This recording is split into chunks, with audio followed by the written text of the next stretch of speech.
Hello. Today I want to talk a bit about immigration and about the government's new proposals to reduce immigration. And I also want to talk a little bit about the EU-UK trade deal. And I'm going to ask you a small favour, but don't worry, it's nothing to do with money. It won't involve any money, but I'll describe that later on. Now, as everybody knows, on May the 1st there were the council elections and the Runcorn by-election, and Labour did particularly badly, not surprisingly, because they're not very popular. And Reform UK did pretty well, and I think that's explained partly because people were not inclined to vote for the Conservatives, partly to continue punishing them for 40 years of disaster, and partly because they're still pretty unpopular. And so it seems that Labour took fright, and they saw how Farage is very much anti-immigrant, and how that's his big appeal. That all the Daily Express reading people who support him like the fact that he hates foreigners and is a complete utter xenophobe, and how he blames foreigners for everything. And it is quite extraordinary that the man who has done more damage to this country than almost anybody, the guy who brought us Brexit, without whom there wouldn't have been Brexit, a man who's just a con man, just a spiv, a man who now as an MP is making £1 million a year on the side, a man who doesn't go to his constituency, and he doesn't hold surgeries because he says it would be too dangerous for him. The only one out of 650 MPs for whom it is too dangerous to give. There's no money in it. That's why he doesn't go there. No interest in Clacton. And yet somehow he has this huge following because Farage knows what everybody else is doing wrong. Heaven forbid the thought he ever becomes Prime Minister. He wouldn't have a clue. But nonetheless, Labour have got to clamp down on immigration to try not to lose any more voters to Farage. It's just such a misguided policy. And so, with much fanfare, last Monday, Starmer launched this white paper, and I'll read you what he said when he launched it. He said, "Today we publish a white paper on immigration, a strategy that is absolutely central to my plan for change." His plan for change. What is he going to change? What is changing? This strategy will finally take back control of our borders and close the book on a squalid chapter for our politics, our economy and our country. So all these people coming here and working and so on, it's squalid. All these people we've been giving all these visas to in order to come and work here, it's all squalid. And then he says, in a phrase which I think will be with him to the grave, frankly, he's never going to be forgiven for this. He says, he's talking about rules, and he says, without rules, he says, we risk becoming an island of strangers, not a nation that walks forward together. I think the expression in response to that is WTF, isn't it? And when he uses this language, I mean, this is a guy who was the top lawyer. He was a big deal. So he understands language. He understands how important it is now, how important it is not to say the wrong thing. He must have read this before he gave it out. He probably didn't write it, but he must have read this. And what does he mean when he says we risk becoming an island of strangers? He hasn't mentioned island because, you know, we're an island and we don't want foreigners coming on our island. And strangers. I mean, just think about that for a moment. Island of strangers. And I live in West London, and I use the tube quite a lot, and very often I find I'm in a carriage of 30 or 40 different people. All strangers. I don't know any of them. I get to Oxford Street, I walk up and down there, tens of thousands of people, all strangers, complete utter strangers. We are an island of strangers. They're all strangers. But they're the right sort of strangers, you see. The strangers we don't want are people coming here to work, coming here to contribute. And so they're the people, in order to satisfy Farage, that we have to guard against. And so what they're doing, they're bringing in these new laws, the white paper's all about it, and there are two main features really. The first is that in future, to come here to this country to work, you will have to have a degree. Or whatever you're going to do, you're going to have a degree. That's going to be the absolute minimum. All sorts of other conditions as well, of course. But that means that, whereas throughout the years and years and years, decades and decades, we've had people who've come here, people who've come here not necessarily terribly well educated, but people who, because they're immigrants, they're probably more ambitious than most people and more determined. And many people have come without a great education, have worked very hard and have been very successful and started businesses and saved up and employed people and done all sorts of things. But we don't want any of them coming anymore. Unless you've got a degree, you cannot come to this country. And the second feature of this white paper is that they're going to cancel visas for care workers. We don't want any more care workers coming here. Now, care is described as a sort of low skill, low pay job. It's rather looked down upon, I think.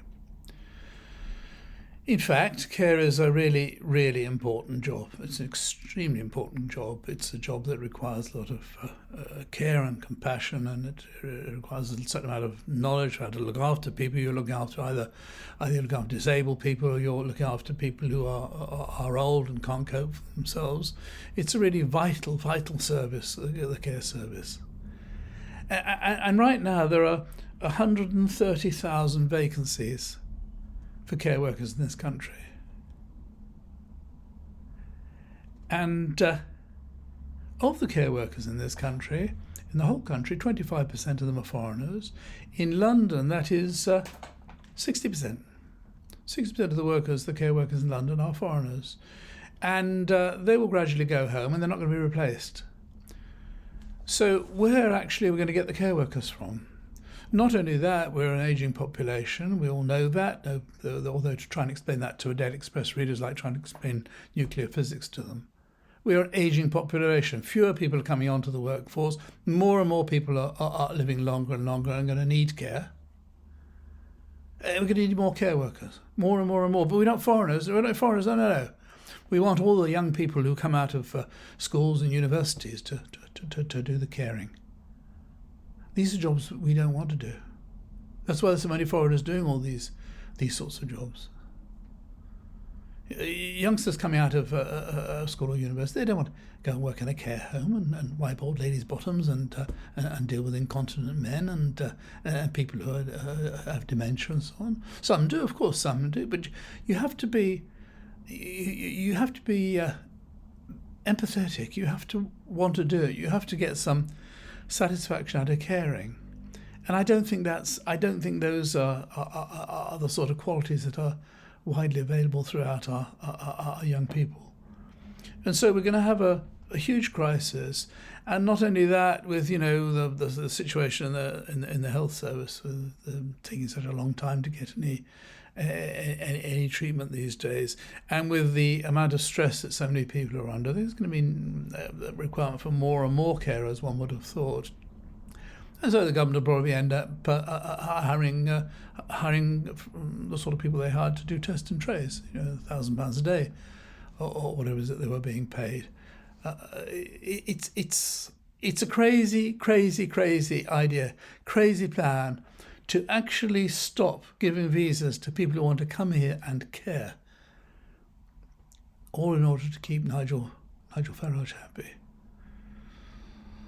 And we seem to be in a situation where the Prime Minister is all the time looking over his shoulders. What's happening with what's Farage saying? And it's not good. I say this every week. It's really not good. And I have to say, for the first time ever, I really wonder whether Starmer is going to survive, because I just don't think he has a clue. And it's very disappointing. Now, I wanted to ask you a small favour. Now, quite close to where I live, there's some woods. They're very nice woods, and it's very pretty there. And at this time of the year, they're very nice because the leaves are all fresh and green, and when the sun shines, it's really beautiful. So I went there I go there from time to time. I went there a couple of weeks ago, and I made a video, and I thought it looked quite nice and so on, and I edited it and so on, and I did a bit of music, and I thought I was quite happy with it. So I thought, well, I'll stick this on YouTube and see what happens. If people like it, I can do some more. It's a great antidote to the sort of videos that I'm making at the moment. They're pretty depressing, to say the least. And so I put this up, and it's now available on a new channel. It was I launched the first video yesterday. I would like, if it works, if people like it, I'd like to do 1 or 2 a month. But what I'm asking is, if you wouldn't mind, if you can spare 10 minutes, just go and have a quick look, see what you think. Let me know what you think, and whether or not I should continue doing this. And if you wouldn't mind hitting the like button and possibly subscribing, I'd be really, really grateful. And that would be extremely, extremely helpful. So if you can do that, thank you very much indeed. Now, the other thing I want to talk about is the trade deals. Now, Keir Starmer's very cock-a-hoop at the moment. He's very pleased with himself. He's been rushing all around. All these foreign leaders are shaking his hand and smiling and so on. And we see him mostly in PMQs, and of course he's got such an easy ride there because Badenoch is absolutely, utterly inept. And he's able to knock her for 6 every week. And he's particularly cocky about these deals, and he keeps telling us about the deals. He referred to them as a hat trick. He's got 3: India, America, and the EU. And it's almost as though we've transformed the economy, and everything's going to be just wonderful. Well, as I said last week when I was talking about the Indian deal, it's going to add 0.01% to our GDP, this is the official forecast, by 2040. That's, in 15 years' time, it will have added 1/40 of what we've lost by leaving the EU to our economy, to our GDP. Then there's the American deal. Well, it isn't a deal, as I explained last week, and I played a clip from a guy called Professor Justin Wolfers from America, who was commenting on it, and indeed I'll just show you another clip now. Brexit's a lovely case study for my friends over here in the United States. This is what happens when you put the middle finger up to the rest of the world and say, we don't want to engage with you. You discover a few years on, there's no real gains from doing that you're losing jobs, that you've isolated yourself more than you've isolated others because they've still got the rest of the world. And you turn around and you start looking for friends again. And that's pretty much the script that America's going to have to follow as well. Let me just add one note. The US-UK trade deal was a joke. It's a farce. It was the whole thing was a political hoax. Trump walks in and says, I'm putting a 10% tariff on Britain. We didn't used to have one. I'm just going to add one because I'm the president of the United States. And then he said to Starmer, effectively, I'm happy to put a little asterisk next to that in 6-point font, tiny little asterisk that says, there's a couple of little carve-outs, like we'll buy your luxury cars at a lower rate, as long as you are willing to front the press with me and pretend that we've actually struck a deal here. Now you can see from that, and indeed the Secretary of State for Agriculture for America said after the deal had been concluded that it wasn't a deal at all; it was a concept for a deal.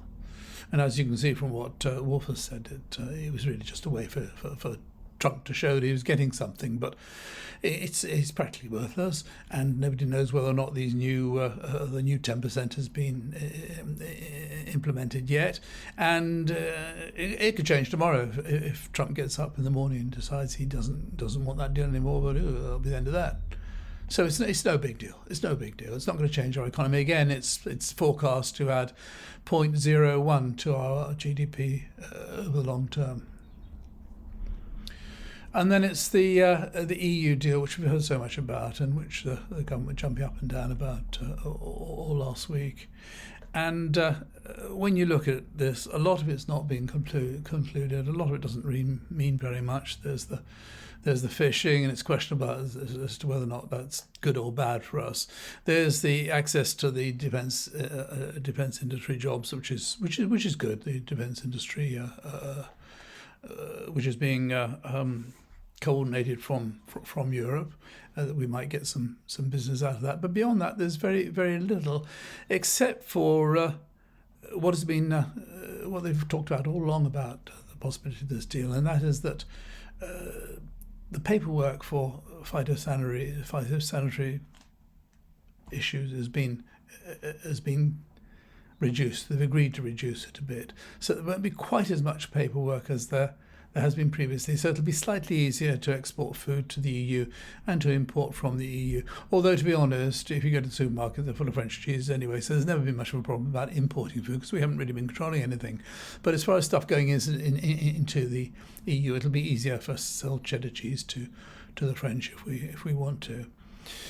And that's about it, really. There isn't really much more to this deal that's been concluded anyway. There's the possibility that we might one day, if we really, really want to stick our necks out and risk Mr. Farage being extremely cross with us, we might be able to allow a few young people to come and work in this country for very limited time and chuck them out the second their time's up, and vice versa.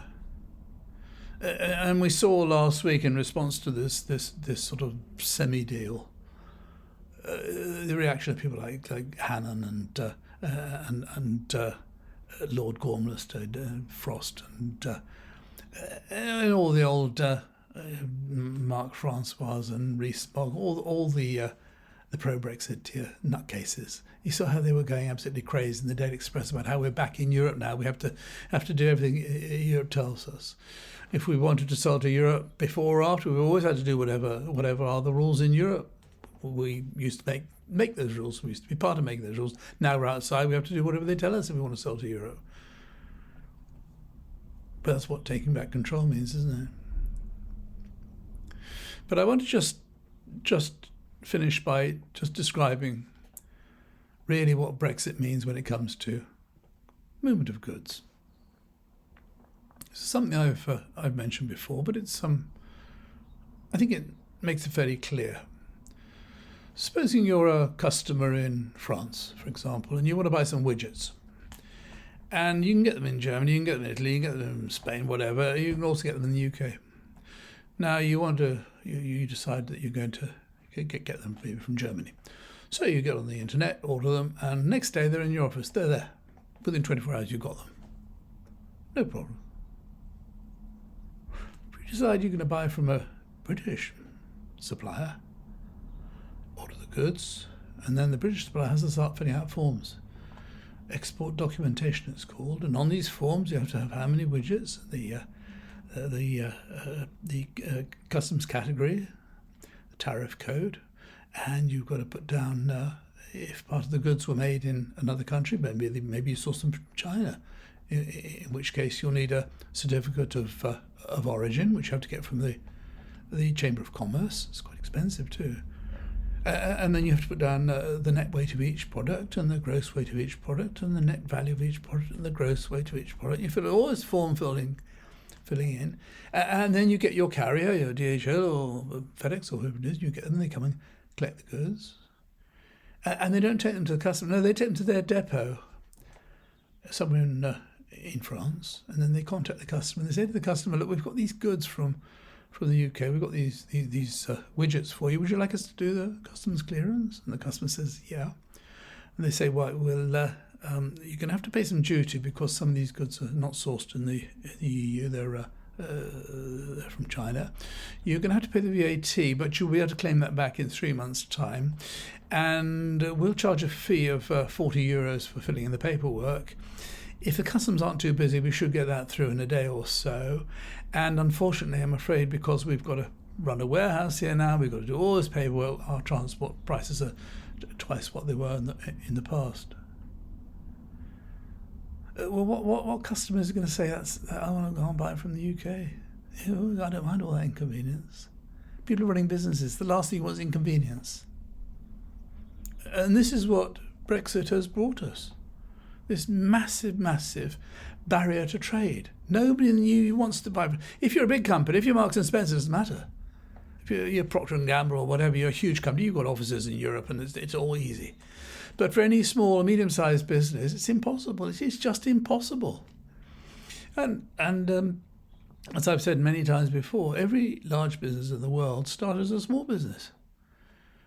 And if you can only grow your business so to such an extent you can only supply the UK, you can't go any further. I mean, nobody's going to grow a business that was my goods are selling very well in the UK. I'll go off to Indonesia, or I'll go off to Venezuela and see if I can sell some. No, you see, I'll go and try and sell some in France or Belgium, but you can't. You can't, because the bureaucracy is such that nobody wants to deal with British companies. And to give you a final analogy, it's like this. Supposing we all have 6 or 7 supermarkets we buy from each week. You go to the supermarket, choose all your goods, scan them, and then pay, and you go. And supposing one of those supermarkets said, well, we've got a new system in future because we want to be different. We want to be different. What you have to do is when you scan all the goods, we need you to fill in a form, put the tariff codes. You won't be able to take the goods away today, your food away today. You'll be able to we'll look after it for you. You can come and collect it when the goods are all, paperwork's all dealt with.